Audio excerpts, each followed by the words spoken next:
Պալմա դե Մայորկայի ազգային պարերի մրցույթ փառատոնում Կարին համույթը ճանաչվել է լավագույնը։ Փառատոնին Հայաստանը մասնակցում է առաջին անգամ։ Երգել ու պարել են այնպես, որ օտարները տեսնեն հայկական մշակույթի իսկական արմատները։ Ֆինանսական խնդիրների պատճառով ապրիլի 24-ին համույթը հայտնվել է Ստամբուլում։ Առիթը բաց չեն թողել ու Քոչարի են բռնել հենց Թաքսիմ հրապարակում։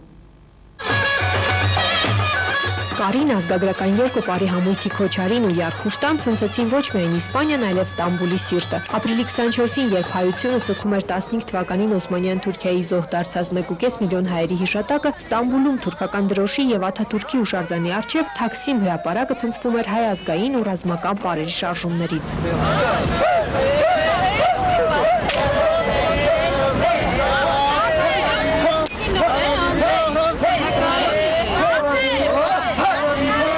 Հայաստանն այս տարի առաջին անգամ իդեմս Կարին ազգագրական համույթի ներկայացավ արդեն 14-րդ անգամ կազմակերպվող աշխարհի ժողովուրդների պարային փառատոնին։ Ապրիլի 26-ից 30-ը նրանք Իսպանիայի Պալմա դե Մայորկա կղզում էին։ Մինչ Իսպանիա մեկնելը, սակայն Կարին համույթի գեղարվեստական ղեկավար Գագիկ Գինոսյանը ստիպված էր բազմաթիվ խնդիրներ լուծել, ընդհուպ մինչև ամենամատչելի ավիաուղիների որոնումը։ Հենց այդ պատճառով էր, որ խումբը ապրիլի 24-ին հայտնվեց Ստամբուլում։ Ես ուզում եմ շաքերտներով շատ խորին շնորհակալություն հայտնել մեր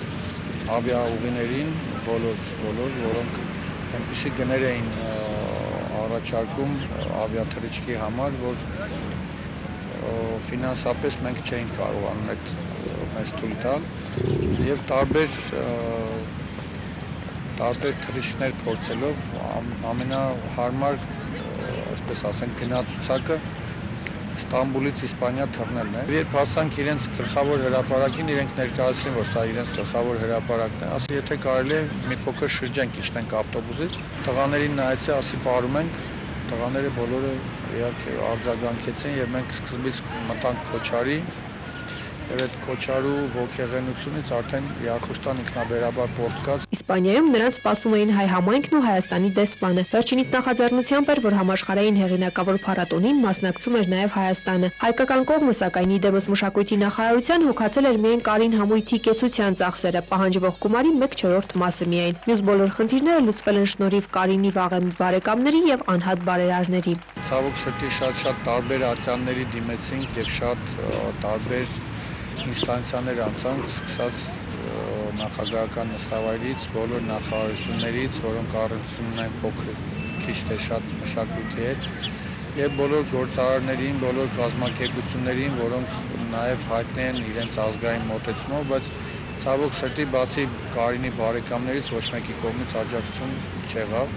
El primer premi en categoria de dansa és per al grup Karin Armenian Folk.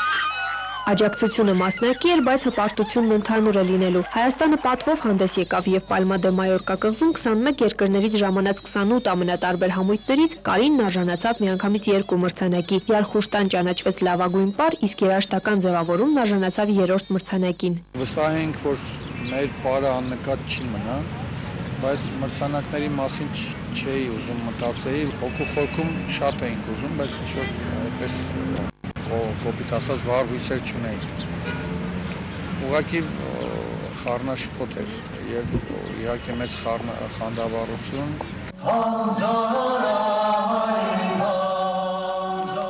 Կարին ազգագրական երգի ու պարի համույթը 10 տարվա պատմություն ունի։ Զարմանալի է, բայց պարողներից եւ ոչ մեկը սկսած գեղարվեստական ղեկավարից դասական իմաստով պրոֆեսիոնալ չէ։ Գագիկ Գինոսյանը մասնագիտությամբ կիբեռնետիկ է։ Ծնվել է Ախլցխայում, որը նախկին կարինցիների նոր բնորանն է։ Կարնո մշակույթը վերականգնելու եւ մեր նախնիների երգն ու պարը կենթանի պահելու համար էր, որ ստեղծվեց Կարինը։ Կարճ ժամանակում ընդլայնելով պարերի աշխարհագրությունն ու ընդգրկելով ամբողջ հայկական լեռնաշխարհը։ Այսօր այդ համույթի շնորհիվ վերականգնվել են ազգային մի շարք պարեր, որոնք կարող են դառնալ ոչ միայն Կարինի, այլև բոլոր ցանկացողների սեփականությունը։ Արդեն մի քանի տարի է Գագիկ Գինոսյանն իր համույթով բազմաթիվ բաց դասեր ու բացօթյա ազգագրական փառատոններ է կազմակերպում։ Մայիսի 27-ին նույնպես իսկական հայկական մշակույթին հաղորդ կլինեն բոլոր նրանք, ովքեր կհայտնվեն Կասկադում։